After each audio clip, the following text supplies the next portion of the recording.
حرام چیزوں سے بچانا مقصود ہے. آج اگر اپنے آپ میں اتنا کنٹرول کر لے جاؤ کہ چند حلال چیزوں سے دن بھر بچ سکتے ہو, انشاءاللہ رمضان کے بعد بڑی حرام چیزوں سے بھی اللہ آپ کو محفوظ رکھے گا.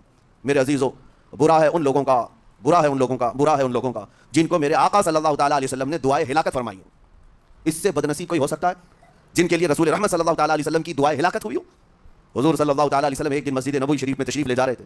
ممبر پر آپ نے قدم رکھا, آمین کہا. پھر دوسرے زینے پر قدم رکھا, آمین کہا. تیسرے زینے پر قدم رکھا, آمین کہا. خطبہ مکمل کیا. صحابہ نے پوچھا, یا رسول اللہ صلی اللہ علیہ وسلم, ہر زینے پر آپ قدم رکھتے ہوئے آمین کس لیے کہہ رہے تھے؟ سنو, رسول پاک صلی اللہ علیہ وسلم ارشاد فرماتے ہیں کہ میں جب پہلے زینے پر قدم رکھا تو سید الملائکہ جبرائیل امین آئے اور دعا کرنے لگے. کیا دعا کیا؟ یوں کہا, یا رسول اللہ صلی اللہ علیہ وسلم, وہ شخص ہلاک و برباد ہو جائے جو آپ کا نام سنے اور پھر اس کے بعد درود نہ بھیجے. حضور فرماتے میں نے آمین کہا. حضور کا نام سنتے ہی آپ کی زبانوں پر درود آ جانا چاہیے. اللہم صلی علی سیدنا محمد وآلہ وصحبہ وبارک وسلم. میرے آقا فرماتے ہیں دوسرے زینے پر قدم رکھا تو جبرائیل امین نے یوں کہا, یا رسول اللہ صلی اللہ علیہ وسلم, وہ شخص ہلاک و برباد ہو جائے جو زندگی میں اپنے ماں اور باپ میں سے کسی ایک کے بڑھاپے کو پایا اور ان کی خدمت کر کے جنت نہیں حاصل کر سکا بلکہ ان کو ایسے ہی چھوڑے رکھا, ایسا شخص برباد ہو جائے. حضور فرماتے میں نے آمین کہا. پھر جبرائیل امین نے کہا تیسرے زینے پر قدم رکھتے ہی.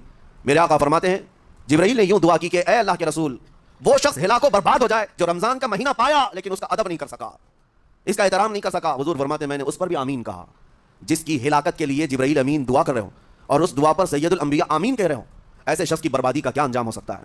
وہ کتنا بد نصیب ہوگا. اسی لیے میرے عزیزوں, مسلمانوں میں یہ رواج ہی نہیں ہونا چاہیے کہ اٹھ کر کے پوچھتے رہیں روزہ ہے کہ نہیں ہے, روزہ ہے کہ نہیں. مسلمان ہے تو روزہ ہے, اور یہ کوئی آپشنلی عبادت نہیں ہے کہ 4 رکھ لیا 2 نہیں رکھا. آپشنلی نہیں, یہ فرض عین ہے.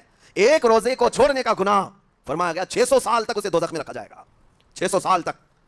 یہ معمولی چیز نہیں ہے. اور جن کے پچھلے روزے قضا ہو چکے ہیں معاف نہیں ہوں گے. تھپڑ مار لیں گال پہ, توبہ کر لیں, معاف نہیں ہوں گے. توبہ تو کرنے کے ساتھ ساتھ قضا بھی کرنا ہوگا. جب موقع ملے سال بھر میں اپنے چھوٹے ہوئے روزوں کو واپس کرنا ہے. اس کی اہمیت میں آپ کو بتا دوں, ایک روزہ اگر جان بوجھ کر کے کسی نے توڑا یا چھوڑا تو جانتے ہیں اس کا کفارہ کیا ہے؟ اس کا کفارہ یہ ہے کہ اس کے بدلے میں دوسرے دنوں میں 60 روزے کنٹینیو رکھے. رمضان کا ایک روزہ پورا کرنے کے لیے 60 روزے رکھنے پڑ جائیں گے.